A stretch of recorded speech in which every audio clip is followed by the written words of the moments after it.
हाय दोस्तों, मेरा नाम है अजीत कुमार और आप लोग देख रहे हैं मेरा यूट्यूब चैनल अज्जू टेक।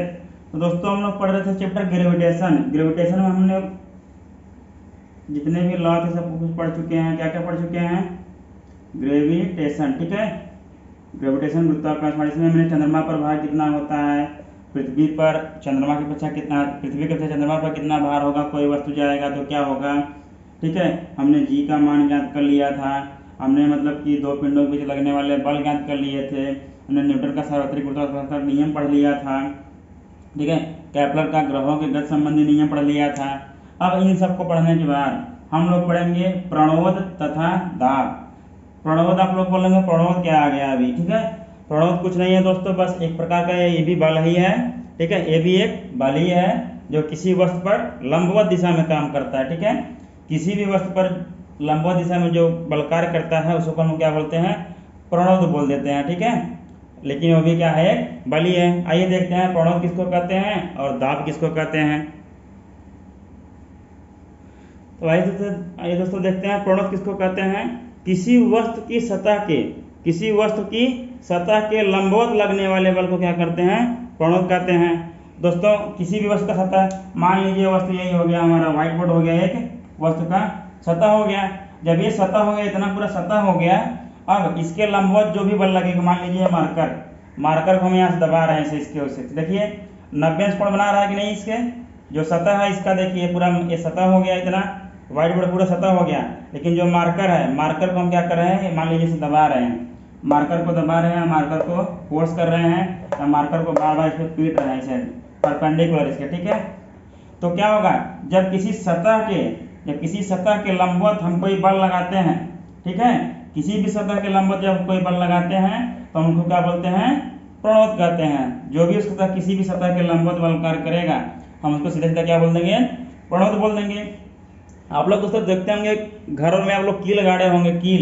जब कील को गाड़ते हैं, मान लीजिए कील को जब गाड़ रहे हैं क्या करते हैं? उस पर लंबवत बल लगाते हैं, थोड़े से पीटते हैं। या तो आप लोग कभी ड्राइंग व्राइंग बनाए होंगे कुछ, तो जब मान लीजिए व्हाइट बोर्ड पे आपको चिपकाना हो, मतलब जो आपको सीट रहता है ना, ड्राइंग की पेपर सीट, उसको चिपकाना है, ड्राइंग सीट होती है, तो क्या करते हैं हम लोग? पिन लेते हैं छोटा छोटा, उसको लंबवत अंगूठे से दबाते हैं ना, उसको लंबवत परपेंडिकुलर दबाते हैं। तो मतलब कि जो ड्राइंग की सतह होती है, सीट होती है, उसकी सतह के परपेंडिकुलर हम लोग फोर्स लगाते हैं, तो क्या होता है, मतलब उस पे क्या होता है, उसको क्या बोलते हैं हम लोग?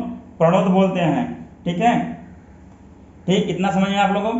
और मान लीजिए कि कुछ भी आप कोई भी सामान से परपेंडिकुलर मतलब दबा रहे हो, कोई भी सामान हो, मतलब इसको मान लीजिए दीवार, ये सामान छोड़ दीजिए, दीवार है, दीवार को आप लोग क्या कर रहे हैं, इसकी व्हाइट बोर्ड को हटा दीजिए, दीवार बचेगी। दीवार को क्या करेंगे? परपेंडिकुलर दबा रहे हैं हाथ से, ठीक है, तो भी क्या होगा? एक प्रणोद बल होगा। मतलब किसी भी सतह के, कोई भी सतह आप लोग मान लीजिए, ठीक है, अगर इसके लंबवत कोई बल कार्य कर रहा है तो उसको हम लोग क्या कहेंगे? प्रणोद कहेंगे। बस इतना सिंपल सी बात याद रखना है दोस्तों। हम लोग प्रणोद तो समझ गए। अब मान लीजिए हमको क्या करना हो, दाब जानना हो, तो दाब किसको कहते हैं दोस्तों? आप लोगों को बहुत बार सबको कहता है बल बटा क्षेत्रफल इक्वल टू क्या हो गया? दाब हो गया। इतना सबको पता है, बल बटा क्षेत्रफल इक्वल टू क्या हो गया?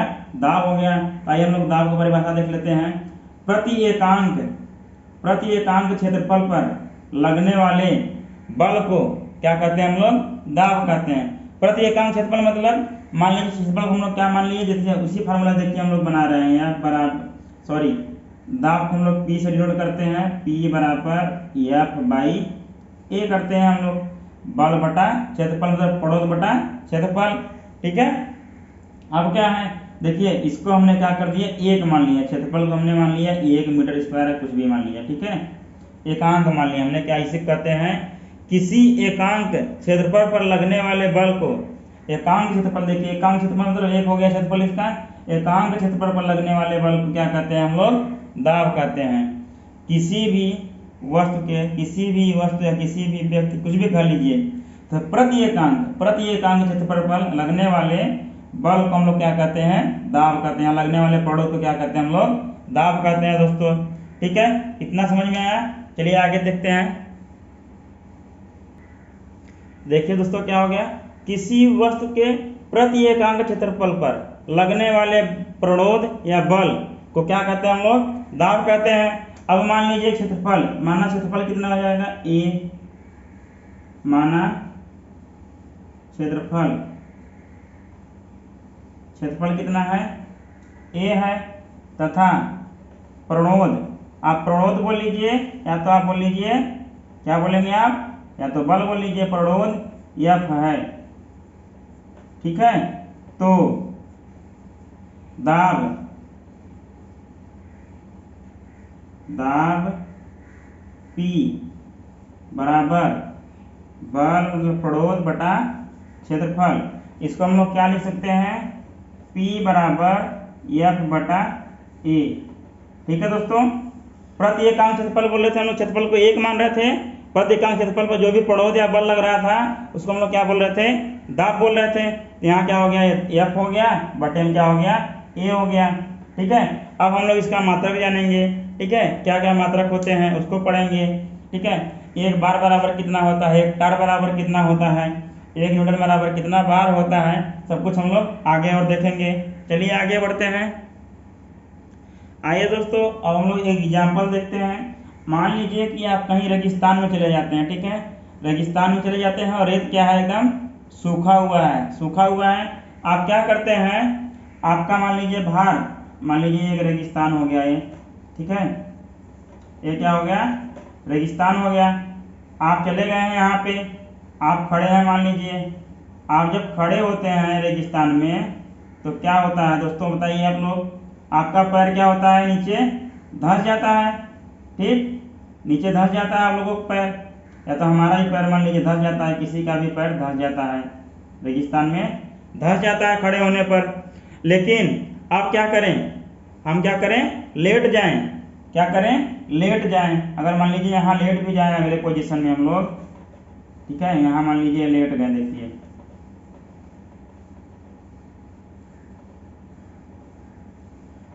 ये दो पैर हो गए हमारे, हम क्या कर लिए, लेट गए हम। अब मान लीजिए लेट भी गए, अब क्या होगा, दोनों कंडीशन में क्या होगा, एक बार देखिए खड़े हैं आप, एक बार क्या किए, लेट गए।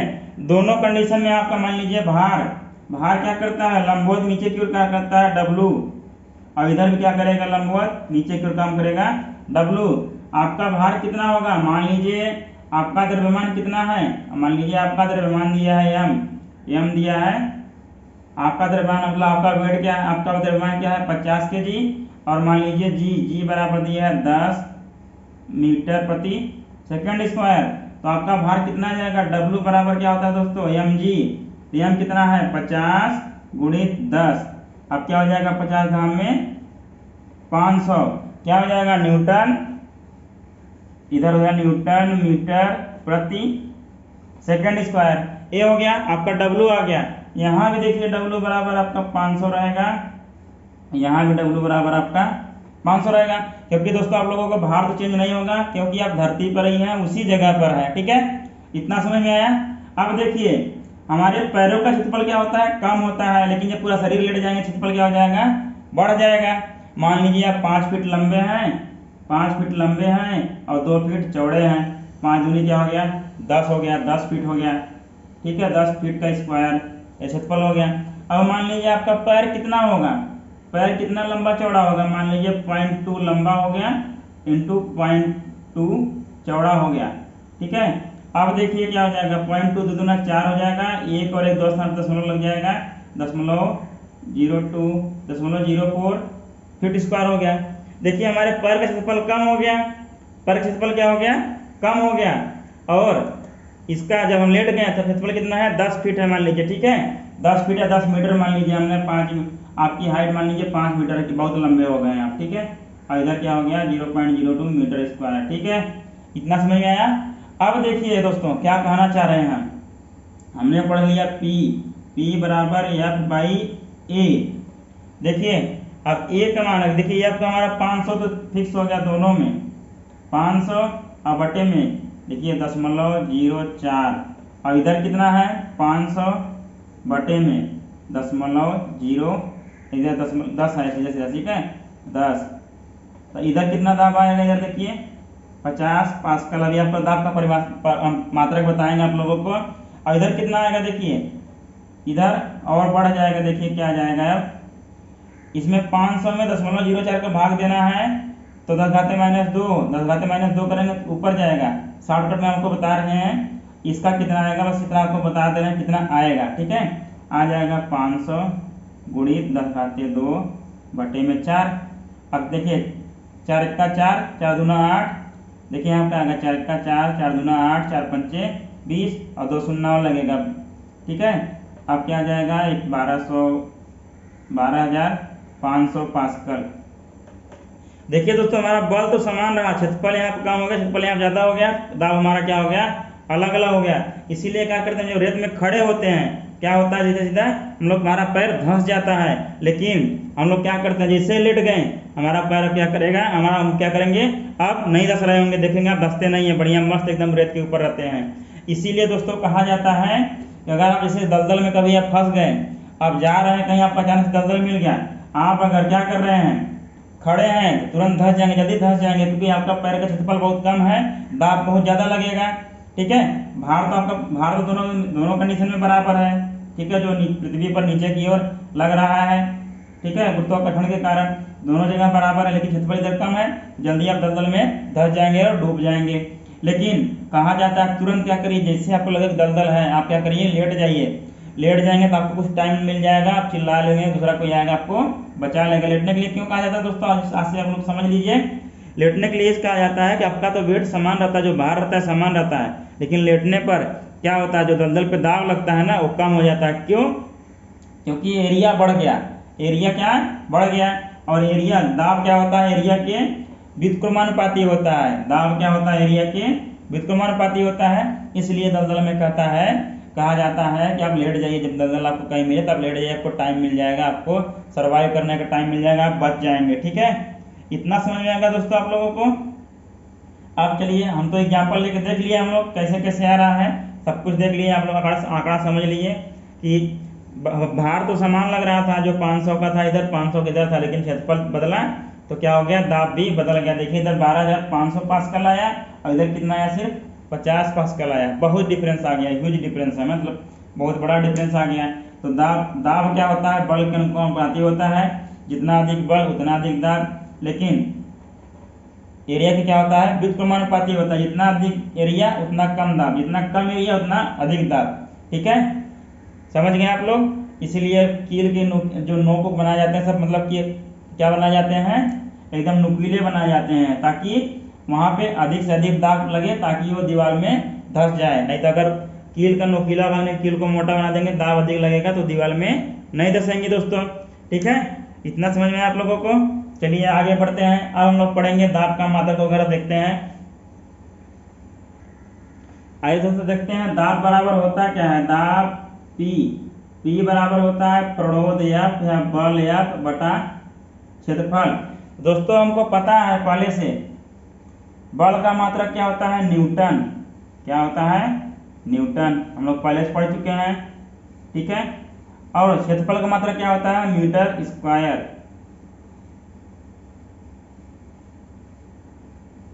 दोस्तों देखिए सीधा सीधा क्या लिख दिया हमने, यहाँ बल का मात्रक लिख दिया, यहाँ बटा में था बटा लगा दिया, फिर क्या कर दिया मीटर स्क्वायर लिख दिया। ये क्या हो गया मात्रक, न्यूटन प्रति मीटर स्क्वायर। ये क्या हो गया, दाब का एसआई मात्रक, दाब का एसआई मात्रक हो गया। एसआई मात्रक क्या हो गया, न्यूटन प्रति मीटर स्क्वायर, न्यूटन प्रति मीटर स्क्वायर। और दोस्तों जिन्होंने दाब का परिभाषा दिया था, दाब को जिन्होंने बताया था वो वैज्ञानिक थे। कौन वैज्ञानिक थे, ब्लैस पास्कल। ब्लैस पास्कल, आप लोग नाम याद रखिएगा, पास्कल का नियम के मतलब दाब का नियम किसने दिया था, ब्लैस पास्कल। उन्हीं के नाम पे एसआई मात्रक ये भी कहा जाता है, एसआई मात्रक ये भी कहा जाता है कि पास्कल भी होता है। ठीक है, एसआई मात्रक दाब का क्या होता है, पास्कल, PASKAL कुछ भी होता होगा। ठीक है, पास्कल हिंदी में होता है P पास्कल, ऐसे लिख देंगे। ठीक, और इसे किससे प्रदर्शित करते हैं, पास्कल को शॉर्टकट में लिखना हो किससे प्रदर्शित करते हैं, PA। अगर कहीं भी PA लिखा होगा, मान लीजिए लिख दिया 100 PA, ठीक है, 100 PA मतलब हो गया 100 पास्कल। ठीक है, 100 पास्कल मतलब दाब दे रहा है आपको, कहीं भी लिखा 100 PA। ठीक है, तो क्या हो गया, ये दाब दे रहा है, आप लोग समझ जाइएगा। ठीक है, इसको एसआई मात्रक क्या हो गया, न्यूटन प्रति मीटर स्क्वायर है तो पास्कल हो गया। अब देखिए दोस्तों दोनों ये सारी मात्रक हैं, दोनों क्या होते हैं, बराबर होते हैं। 1 न्यूटन प्रति मीटर स्क्वायर बराबर 1 पास्कल मतलब 1 पीए, 1 पास्कल या तो 1 पीए। पीए यहाँ पे पास्कल लिख लीजिएगा आप लोग कंफ्यूजन ना हो, ठीक है। इतना समझ में आप लोगों को 1 न्यूटन प्रति मीटर स्क्वायर बराबर 1 पास्कल। दोस्तों एग्जाम में पूछने वाला बहुत ही महत्वपूर्ण क्वेश्चन है, ठीक है। ये बहुत बार पूछा जाता है 1 न्यूटन मीटर स्क्वायर बराबर कितना पास्कल होता है, 1 पास्कल बराबर कितना न्यूटन प्रति मीटर स्क्वायर होता है, ठीक है। अब देखिए ये तो हम लोग समझ लिए। अब अगला क्या होगा, अब होता है 1 पास्कल बराबर या 1 एटमॉस्फेरिक प्रेशर बराबर क्या होता है, ये देखते हैं। 1 एटमॉस्फेरिक प्रेशर, 1 वायुमंडलीय दाब या 1 एटमॉस्फेरिक प्रेशर, 1 वायुमंडलीय दाब, वायुमंडलीय 1 वायुमंडलीय दाब बराबर होता है 1.013 गुणित 10⁵ पास्कल। अब देखिए दोस्तों 1 वायुमंडलीय दाब बराबर 1.013 गुणित 10⁵ पास्कल, या तो ले सकते हैं 1.013 गुणित 10⁵ न्यूटन प्रति मीटर स्क्वायर। 1 वायुमंडलीय दाब को शॉर्टकट में क्या लिखते हैं दोस्तों, 1 atm, ठीक है। मतलब हो गया 1 एटमॉस्फेरिक प्रेशर।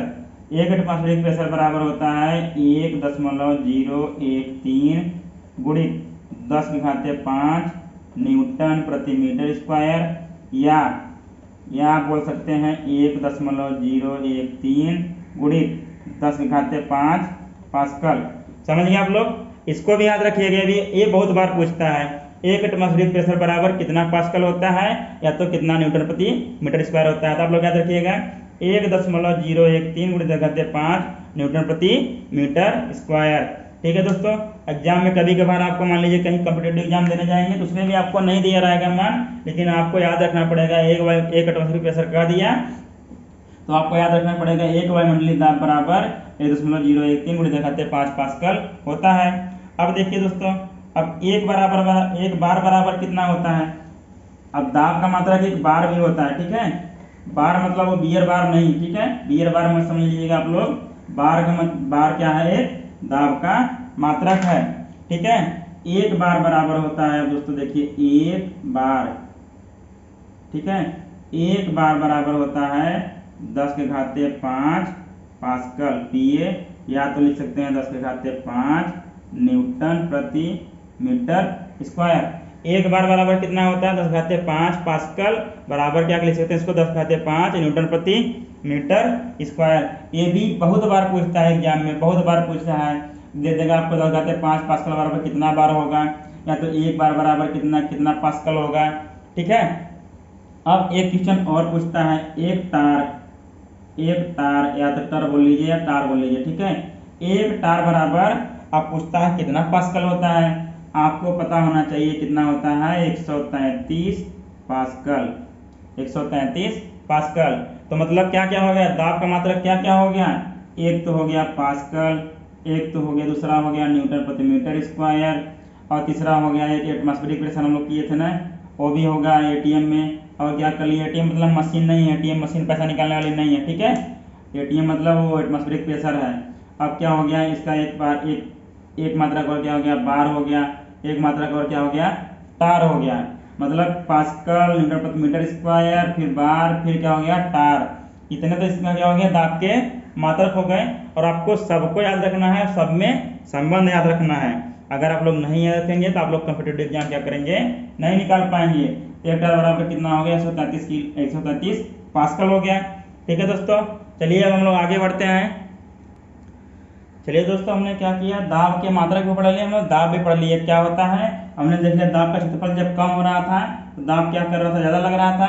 और जैसे दाब का क्षेत्रफल बढ़ गया, जैसे क्षेत्रफल बढ़ गया वैसे क्या हो गया, दाब कम लगने लगा था। तो देखिए हम लोग क्या कर सकते हैं, जो दाब होता है वो क्या होता है, क्षेत्रफल के व्युत्क्रमानुपाती होता है तथा उस पर लगने वाले बल के अनुक्रमानुपाती होता है। आइए इसको लिखते हैं दोस्तों।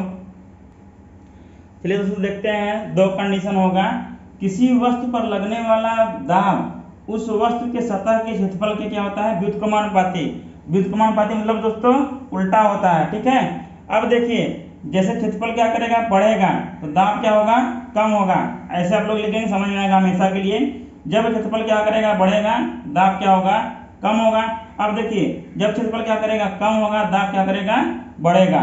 इसी को कहते हैं व्युत्क्रमानुपाती होता है। क्षेत्रफल जब घटेगा तो दाब बढ़ेगा, क्षेत्रफल बढ़ेगा तो दाब घटेगा।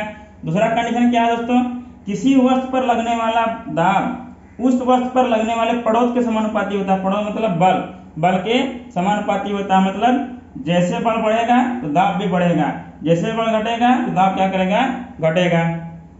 इतना समझ आएगा दोस्तों, बल के समानुपाती और क्षेत्रफल के व्युत्क्रमानुपाती होता है। ठीक है, इसको हमेशा याद रखिएगा, क्वेश्चन हमेशा पूछा जाएगा। क्षेत्रफल बढ़ेगा तो दाब घटेगा, क्षेत्रफल घटेगा दाब बढ़ेगा, बल बढ़ेगा तो दाब बढ़ेगा, बल घटेगा तो दाब घटेगा। ठीक है दोस्तों, हम लोग यहाँ तक पढ़ लिए हैं, पड़ोस और दाब समझ लिए हैं। अब आगे का हम लोग तरलों में दाब, उत्प्लावकता, आर्किमिडीज का सिद्धांत, ये सब क्या करेंगे दोस्तों हम लोग नेक्स्ट लेक्चर में देखेंगे।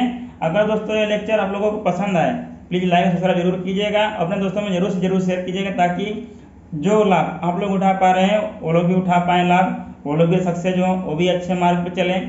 ठीक है दोस्तों, धन्यवाद। ऐसे हमारे साथ बने रहिए और हमारा वीडियो देखते रहिए। धन्यवाद।